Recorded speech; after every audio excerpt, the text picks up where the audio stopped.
আপনারা কি জানেন বিশ্বের সবচেয়ে জনপ্রিয় মোবাইল গেমগুলোর মধ্যে অন্যতম ক্ল্যাশ অফ ক্ল্যান্সের জন্ম, তার তৈরি হওয়ার রহস্য আর কিভাবে ছোট্ট একটা স্টুডিও পুরো বিশ্বের গেমিং ইতিহাসকে বদলে দিল? এই সব প্রশ্নের উত্তর জানবো এই ছোট্ট ভিডিওতে।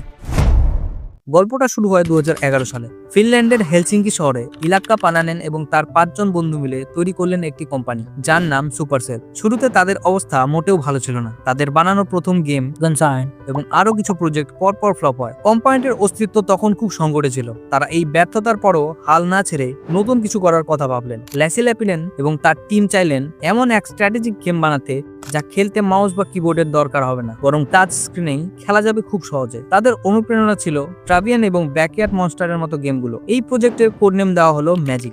বিশ্বাস করবেন কিনা জানি না, কিন্তু এই গেমটি তৈরি করতে সময় লেগেছিল মাত্র 6 মাস। টিমের লক্ষ্য ছিল খুব পরিষ্কার, গেমটি হতে হবে সহজ কিন্তু এমন যা একবার খেললে আর ছাড়া যাবে না। তারা দিনরাত এক করে গেমের ক্যারেক্টার এবং ভিলেজ মেকানিক্স ডিজাইন করলেন। অবশেষে এলো সেই দিন, 2রা আগস্ট 2012। প্রথমে শুধুমাত্র iOS বা আইফোনের জন্য রিলিজ করা হলো। রিলিজের মাত্র কয়েক মাসের মধ্যেই এটি আমেরিকার অ্যাপ স্টোরে প্রথম নম্বর গ্রসিং গেম হয়ে উঠল। আইফোনের সাফল্যের 1 বছর পর অক্টোবর 2013-তে এটি অ্যান্ড্রয়েডে আসে, আর এরপরই এটি দাবানলের মতো সারা বিশ্বে ছড়িয়ে পড়ে।